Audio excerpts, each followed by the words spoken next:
Good morning to you all. I've got my cup of coffee this morning while I'm talking to you. All the best for today, for all of you, whatever you're doing. It's another lovely day. It's a bit windy out, and I'm planning to go on a bit of a walk. And going for a walk is perhaps the only thing that is fairly normal for us these days, I suppose.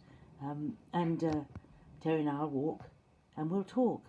And it reminds me of those two people, might have been a man and a woman, the two disciples who walked on the road from Jerusalem on the road to Emmaus, in the end of Luke's Gospel.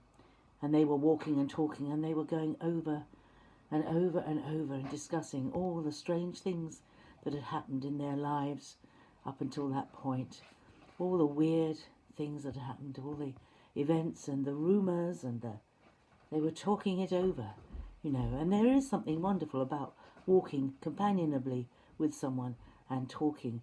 I know Terry doesn't often walk with me. He's coming with me this morning because he has a dicky knee or two, and he doesn't like to walk.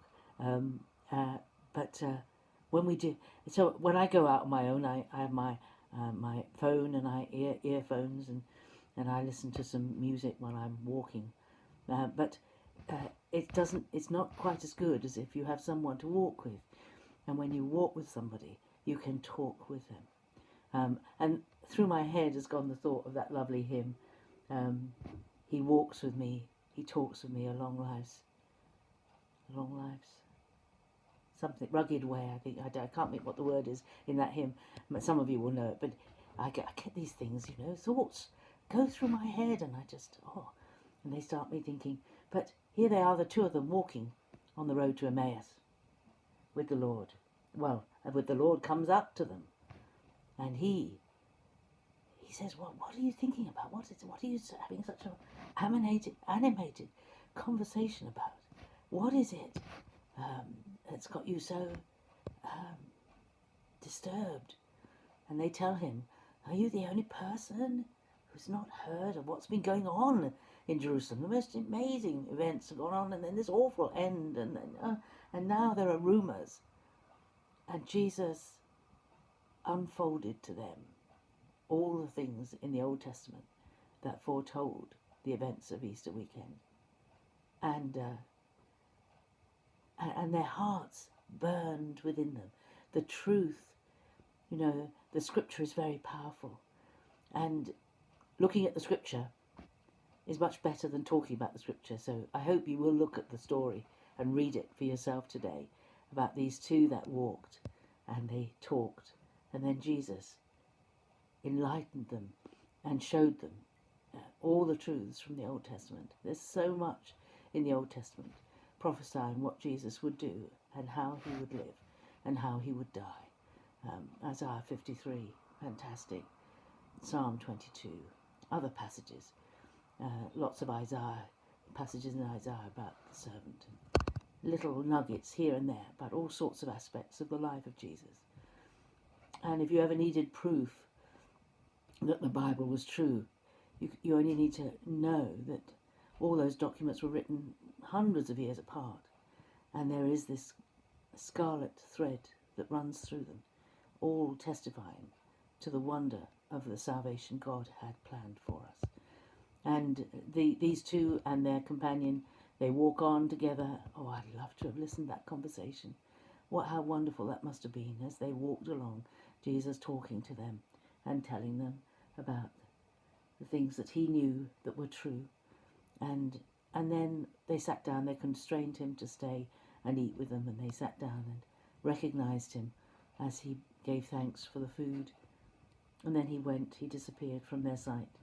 Didn't our hearts burn within us, they said, when he was explaining the scriptures to us? And that's the power of the scriptures. The power of the scripture, they sow a seed in us. And as we ponder them, as we think about them, the truths hidden become revealed. I love that thought, but that's what we all ought to ask the Lord for.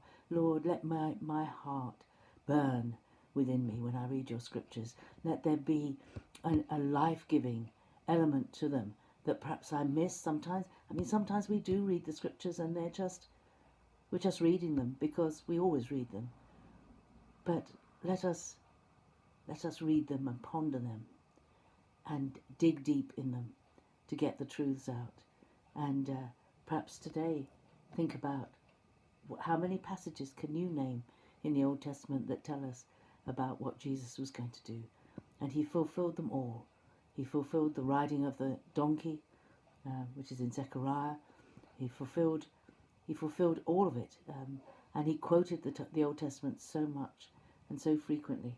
He is the promised Messiah. And the promise is, and his promise too, is that he will return. But today we're celebrating again the fact that he is not dead, he is risen. And he sat at a meal table with those people, and he was really alive. He wasn't a ghost. He wasn't a figment of their imagination. He wasn't wishful thinking come true. He was real. He was so real that he was willing for Thomas to touch the wounds on his hands and feet and side if he needed proof that Jesus was alive. He's alive. He walks with me. He talks with me. He is my companion. I hope he's yours, and I hope today he'll be your companion in whatever you choose to do today.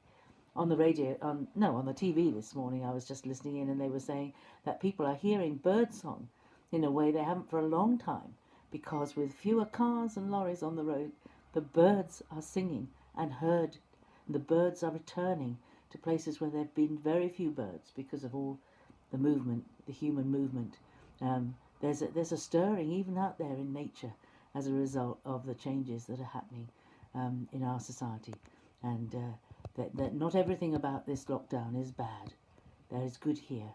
There's good as nature recovers from the damage we have put it through over many years. Anyway, enough from me today. Have a great day, and I'll see you tomorrow.